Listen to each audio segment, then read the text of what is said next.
नमस्कार श्रोताओं, एक बार फिर से हम हाजिर हैं आपकी खिदमत में लेकर आ गए हैं एक नया धारावाहिक चुड़ैल और एक गांव के रहस्यमय जीवन काल की गाथा।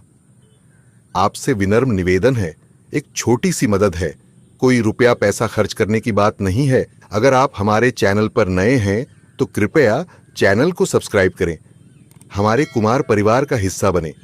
चलिए बढ़ते हैं कहानी की तरफ।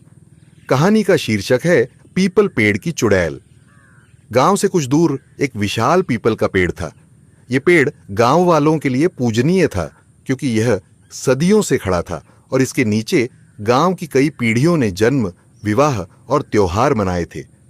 लोग मानते थे कि यह पेड़ गांव के लिए सुरक्षा कवच है जो बुरी आत्माओं और आपदाओं से बचाता है। लेकिन इस पेड़ के पास एक रहस्यमयी बात थी। हर पूर्णिमा की रात पेड़ के पास एक औरत की परछाई दिखाई देती थी जो धीरे धीरे पेड़ के चारों ओर घूमती रहती थी। गांव के बड़े बुजुर्ग कहते थे कि वह परछाई एक चुड़ैल की है जिसका नाम सिया था। लेकिन यह कोई साधारण चुड़ैल नहीं थी। सिया कभी गांव की ही एक साधारण लड़की थी जो पेड़ और प्रकृति की उपासक थी। वह औषधियों और जड़ी बूटियों से लोगों की मदद करती थी और पेड़ पौधों से गहरा लगाव रखती थी। लेकिन सिया का ज्ञान और उसका पेड़ों से जुड़ाव गांव के कुछ लोगों को खटकने लगा। वे उसे अजीब नजरों से देखने लगे और उसके बारे में अफवाहें फैलाने लगे कि वह काले जादू की साधना करती है। सिया का प्रारंभिक जीवन एक साधारण गांव में बीता, जहां पेड़ पौधों और प्रकृति से गहरा लगाव रखने वाली गिनी चुनी लड़कियां थीं। वह बचपन से ही अपने आसपास की प्रकृति से एक अद्भुत जुड़ाव महसूस करती थी। जब दूसरे बच्चे खेलकूद में व्यस्त होते, सिया जंगल के गहरे हिस्सों में जाकर जड़ी बूटियां, पौधे और पेड़ों का अध्ययन करती। उसकी यह रुचि सिर्फ एक शौक नहीं थी, बल्कि एक गहरी आत्मीयता थी जो उसे वृक्षों और प्रकृति की आत्माओं से जोड़ती थी। सिया के ज्ञान की शुरुआत उसकी दादी से हुई थी, जो एक अनुभवी महिला थीं और जड़ी बूटियों की विद्या में निपुण थी। दादी ने उसे औषधीय पौधों की महत्ता समझाई और बताया कि कैसे इनसे बीमारियों का इलाज किया जा सकता है। वे उसे हमेशा कहती, प्रकृति के पास हर बीमारी का इलाज है, बस इसे समझने की जरूरत है। सिया ने अपनी दादी से इस विद्या को अपनाया और धीरे धीरे इसमें माहिर होती गई। गांव में अगर किसी को चोट लगती या कोई बीमार पड़ता तो सिया अपनी बनाई औषधियों से उनकी मदद करती। सिया का यह ज्ञान धीरे धीरे उसकी साधारणता से उसे अलग करने लगा। गांव के लोग उसे आदर से देखने लगे क्योंकि वह उन चीजों को जानती थी जो दूसरे नहीं समझते थे। लेकिन उसके इस विशेष ज्ञान से कुछ लोग असहज होने लगे। वे सोचते थे कि एक साधारण लड़की के पास इतना गहरा ज्ञान कैसे हो सकता है। उसे लेकर गांव में तरह तरह की बातें होने लगीं। इसके बावजूद सिया का मन केवल लोगों की मदद करने और प्रकृति के रहस्यों को समझने में लगा रहता था। उसने कई बार गांव के लोगों की जानें बचाई थीं और उसकी औषधियां इतनी प्रभावी थीं कि लोग उसे जड़ी बूटी की देवी कहने लगे थे। लेकिन सिया का यह ज्ञान और उसकी वृक्षों से आत्मीयता जल्द ही उसके लिए मुश्किलें खड़ी करने वाली थी। जब समाज ने उसके ज्ञान को सही ढंग से समझने के बजाय उसे एक डरावनी शक्तियों से जोड़ना शुरू किया, तब उसके जीवन में एक नया मोड़ आया। समय बीतता गया और एक दिन गांव में एक खतरनाक महामारी फैल गई। लोग अचानक बीमार पड़ने लगे और कोई भी इस बीमारी का कारण या इलाज नहीं समझ पा रहा था। पहले गांव के कुछ बच्चे बीमार हुए, फिर धीरे धीरे बड़ों को भी यह बीमारी घेरने लगी। लोग कमजोरी, बुखार और शरीर में दर्द से कराहने लगे। गांव के पारंपरिक वैद्य और ज्ञानी बुजुर्गों की दवाइयां भी इस बीमारी पर असर नहीं कर रही थीं। गांव में हाहाकार मच गया और लोग अपने परिवारों को खोने लगे। इस घातक परिस्थिति में सिया ने गांव वालों की मदद के लिए आगे कदम बढ़ाया। उसने अपनी जड़ी बूटियों से इलाज करने का प्रस्ताव रखा। वह दिन रात जंगल में औषधियां ढूंढने और उन्हें तैयार करने में लगी रही। उसने कई बीमारों की स्थिति में कुछ सुधार लाने में सफलता पाई। लेकिन यह सब देखकर गांव के कुछ प्रभावशाली लोग ईर्ष्या और भय से भर गए। उनका मानना था कि सिया का ज्ञान सामान्य नहीं है और वह इस बीमारी की जड़ हो सकती है।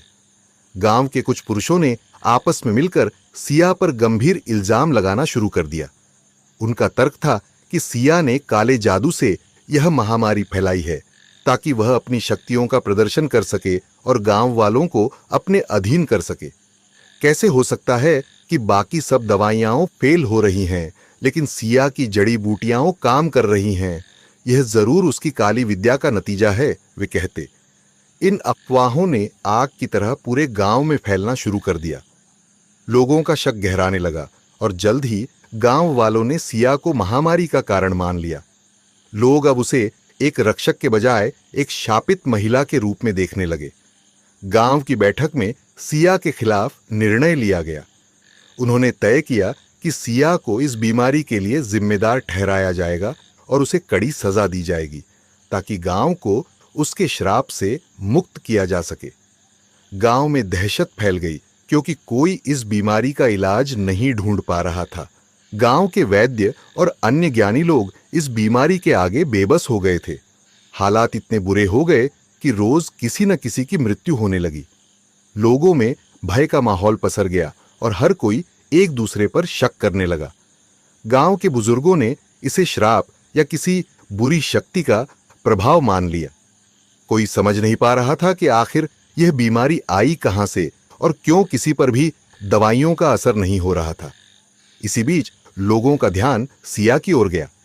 सिया के पास जड़ी बूटियों का गहरा ज्ञान था और उसने कई बार लोगों की मदद की थी, लेकिन कुछ लोगों को उसकी यह विद्या हमेशा से खटकती थी। वे सोचते थे कि वह साधारण लड़की नहीं हो सकती, बल्कि उसके पास कोई अजीब और रहस्यमयी शक्तियां हैं। ऐसे में जब बीमारी का कोई कारण समझ नहीं आया तो लोगों ने सिया पर शक करना शुरू कर दिया। यह वही कर रही है, गांव के कुछ लोग कहने लगे। सिया के पास जो ज्ञान है वह सामान्य नहीं हो सकता। उसने ही इस बीमारी को फैलाया है ताकि वह अपनी शक्तियों का प्रदर्शन कर सके। धीरे धीरे यह अफवाह पूरे गांव में फैलने लगी। कुछ लोगों का मानना था कि सिया अपनी जड़ी बूटियों के जरिए ही इस महामारी का कारण बनी है। वह जंगल में घंटों रहती है, पता नहीं वहां क्या करती है। शायद उसने किसी दुष्ट आत्मा को बुलाया है, गांव के बुजुर्गों में से एक ने कहा। लोगों का डर और शक इतना बढ़ गया कि सिया की हर बात और हर क्रिया पर संदेह किया जाने लगा। जो लोग पहले उसकी सराहना करते थे वे भी अब उससे दूर भागने लगे। गांव के मुख्य नेताओं और धार्मिक पुरुषों ने उसे महामारी का कारण घोषित कर दिया। सिया को लेकर गांव में एक निर्णय लिया गया। उसे इस बीमारी का श्राप मानकर दंडित किया जाएगा। इस तरह सिया, जो कभी गांव की मददगार थी, अब एक अपराधी और चुड़ैल के रूप में देखी जाने लगी। सिया पर महामारी फैलाने का इल्जाम लगने के बाद गांव में भय और आक्रोश चरम पर पहुंच गया। गांव के लोग जो कभी उसकी मदद से ठीक हुए थे, अब उसे ही इस संकट का कारण मान रहे थे। अंधविश्वास और डर ने उनकी सोच को जकड़ लिया था।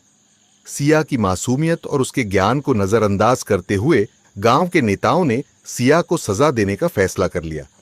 एक रात जब सिया अपने घर पर जड़ी बूटियां तैयार कर रही थी, गांव के कुछ लोग हथियारों और मशालों के साथ उसके घर पहुंचे। वे चिल्लाते हुए उसके दरवाजे को पीटने लगे और उसे बाहर घसीट लाए। सिया ने उनसे गुहार लगाई, मैं निर्दोष हूं, मैंने किसी को नुकसान नहीं पहुंचाया। यह बीमारी प्रकृति का प्रकोप है, मैं इसका कारण नहीं हूं। लेकिन उसकी बातों को किसी ने नहीं सुना। गांव वालों के दिमाग में बस यही बात घर कर गई थी कि सिया ही इस महामारी की जिम्मेदार है।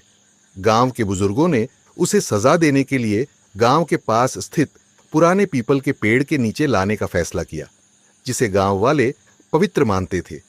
यह पेड़ गांव की ऐतिहासिक धरोहर था, जिसके बारे में मान्यता थी कि वहां देवी देवताओं का वास है। उनका विश्वास था कि अगर सिया सचमुच चुड़ैल है तो इस पवित्र स्थान पर उसकी शक्तियां खत्म हो जाएंगी। सिया को पेड़ के नीचे लाया गया, उसके हाथ पैर बांध दिए गए।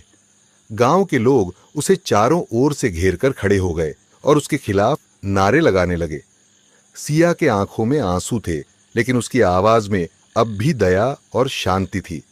उसने आखिरी बार गांव वालों से कहा, मैंने हमेशा आप सबकी मदद की है। यह पेड़ और मैं दोनों ही इस गांव के रक्षक हैं। अगर आज आपने मुझे यहां मरने दिया तो यह पेड़ भी आपसे रूठ जाएगा। लेकिन उसकी बातों का कोई असर नहीं हुआ। गांव के मुखिया ने आदेश दिया और सिया को उसी पेड़ से बांध दिया गया। उसकी चीखें और मिन्नतें सुनने वाला कोई नहीं था। रात के अंधेरे में सिया को वहीं छोड़ दिया गया। वह भूख, प्यास और ठंड से तड़पती रही और धीरे धीरे उसकी सांसें थम गईं।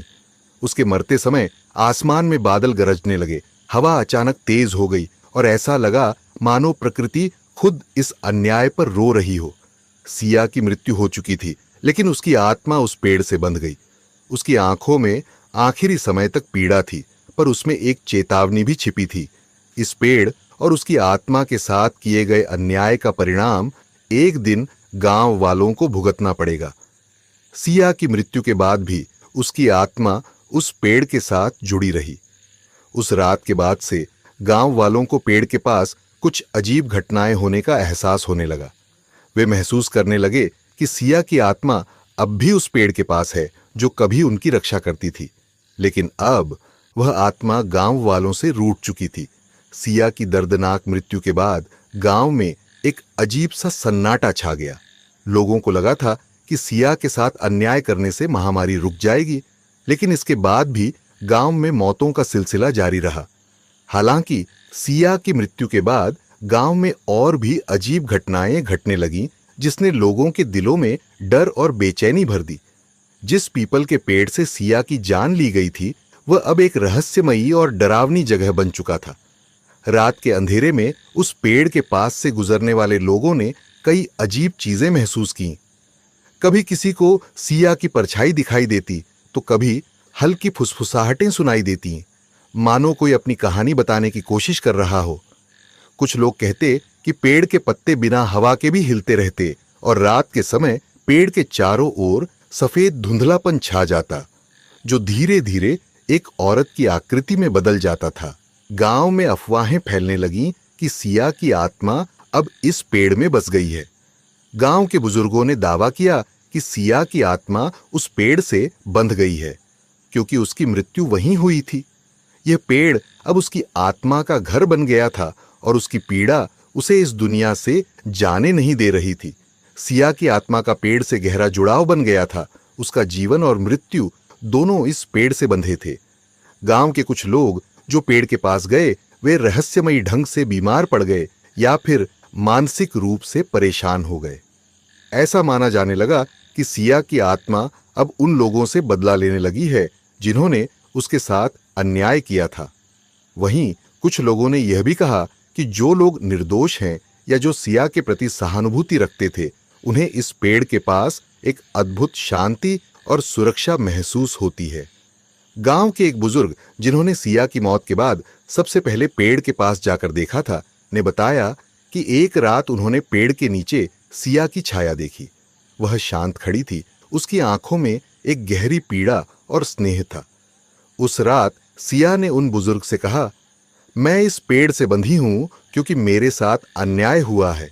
जब तक गांव वालों को अपनी गलती का एहसास नहीं होगा, मेरी आत्मा यहां से मुक्त नहीं होगी।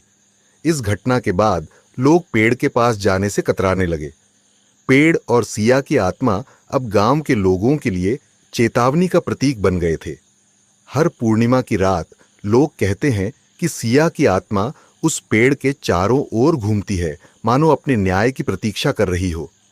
अब गांव में हर कोई जानता था कि सिया की आत्मा उस पेड़ में बसी हुई है और जब तक उसे न्याय नहीं मिलेगा, वह आत्मा वहीं रहेगी, अपनी कहानी सुनाने के लिए, अपने अधिकार की मांग के लिए।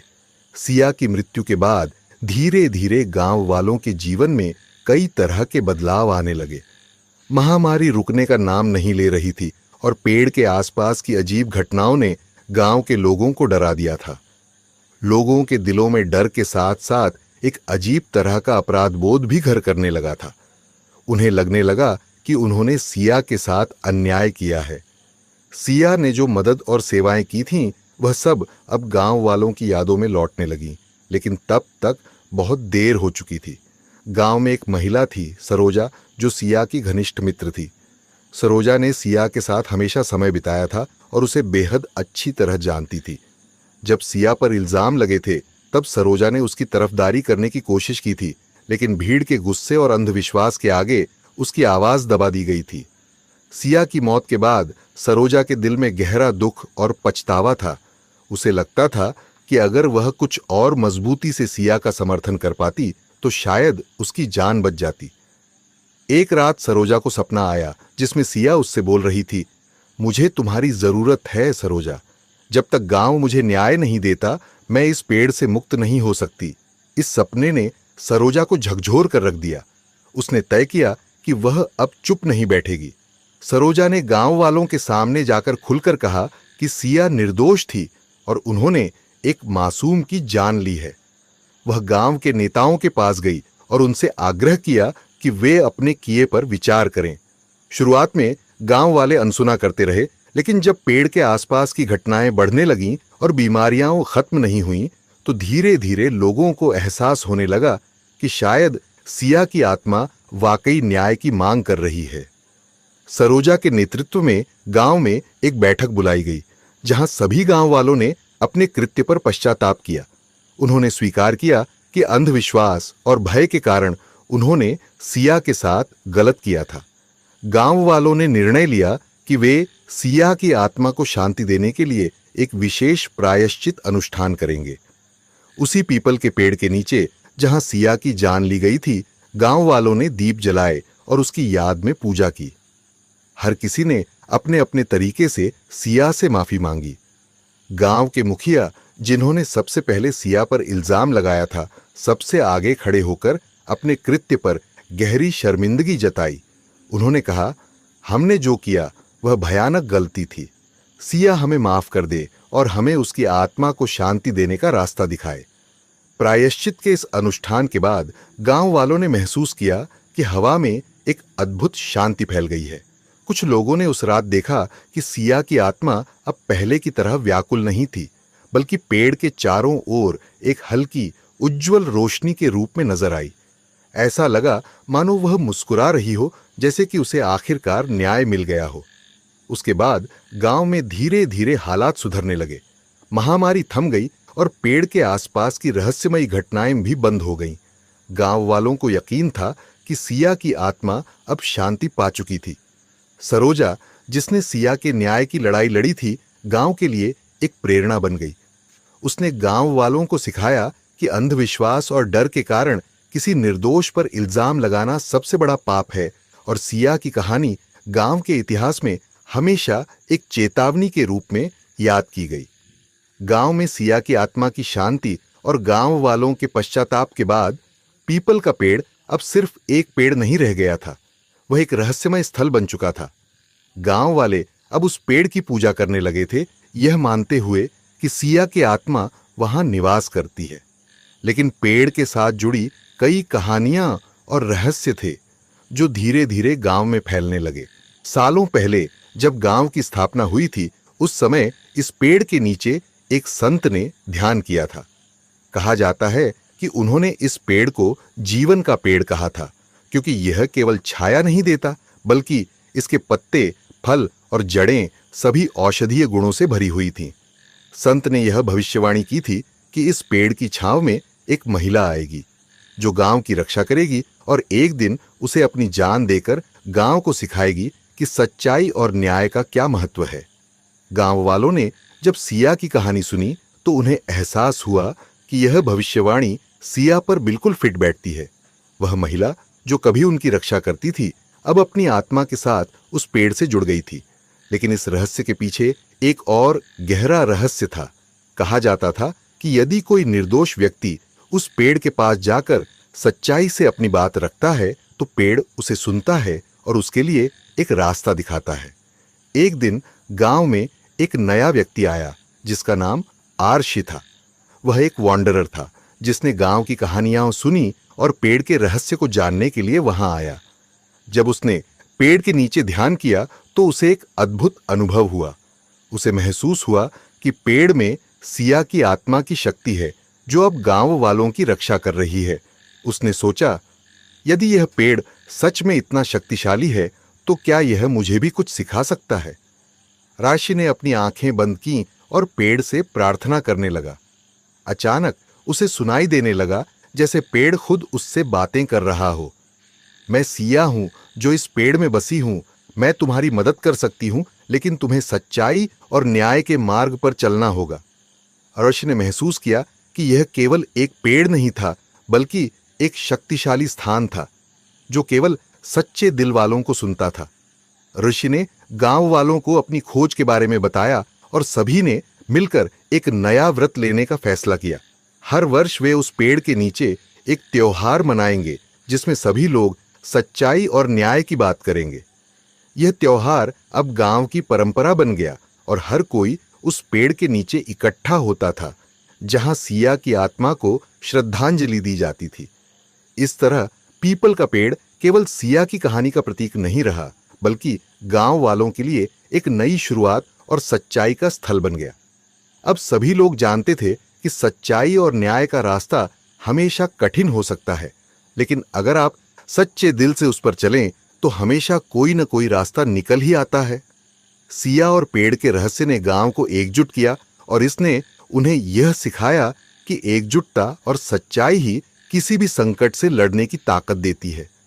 सिया की आत्मा की शांति और गांव वालों के पश्चाताप के बाद गांव में एक अद्भुत परिवर्तन शुरू हुआ। गांव वाले समझ गए थे कि उन्होंने सिया के साथ अन्याय किया था और वे अब सच्चाई और न्याय की ओर अग्रसर होने का प्रयास कर रहे थे। सिया की कहानी और पेड़ के रहस्य ने उन्हें यह सिखाया कि एकता और समर्पण से ही किसी भी संकट का सामना किया जा सकता है। गांव वालों ने तय किया कि वे सिया की याद में एक मंदिर बनाएंगे।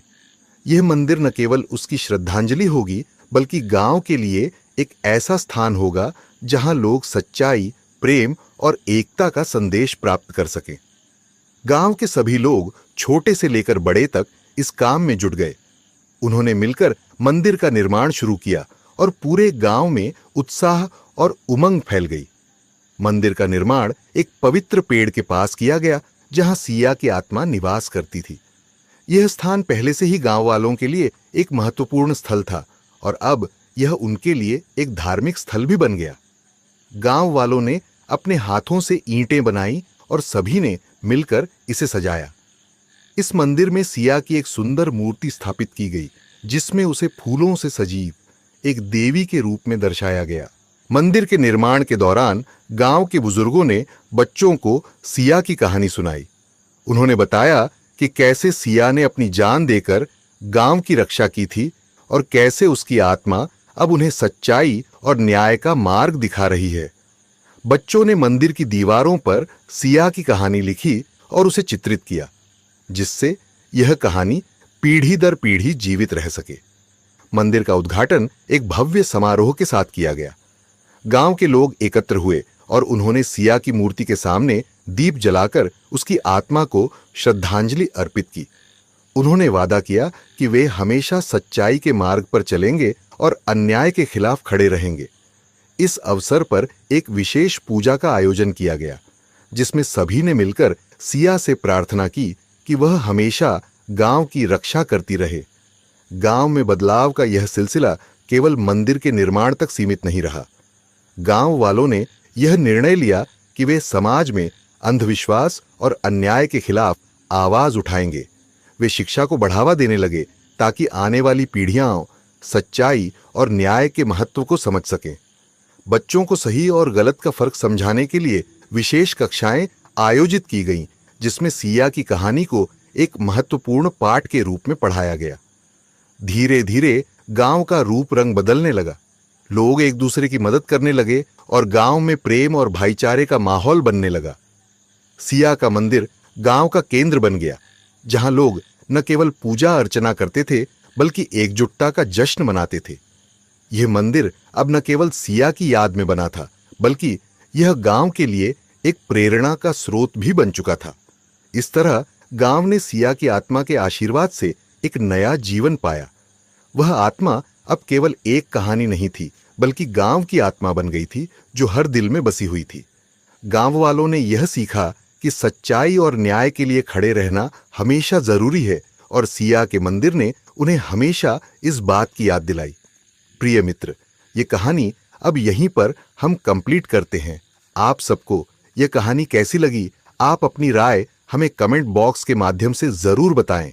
जो भी श्रोता हमारे चैनल पर नए हैं, कृपया चैनल को अपना प्यार प्रदान करें, यानी चैनल को सब्सक्राइब करें और बेल आइकन नोटिफिकेशन ऑन कर ले, ताकि आने वाली हर एक धारावाहिक सच्ची घटना पर आधारित कहानी आप तक सबसे पहले पहुंचे। मैं कुमार आप सभी से हम विदा लेता हूं। आप अपना और अपने परिवार का, अपने माता पिता का ख्याल रखें। मिलते हैं अगली शाम एक नई ताजा कहानी या आप बीती या किसी सच्ची घटना पर आधारित कहानी के साथ। तब तक के लिए हमें इजाजत दीजिए। धन्यवाद।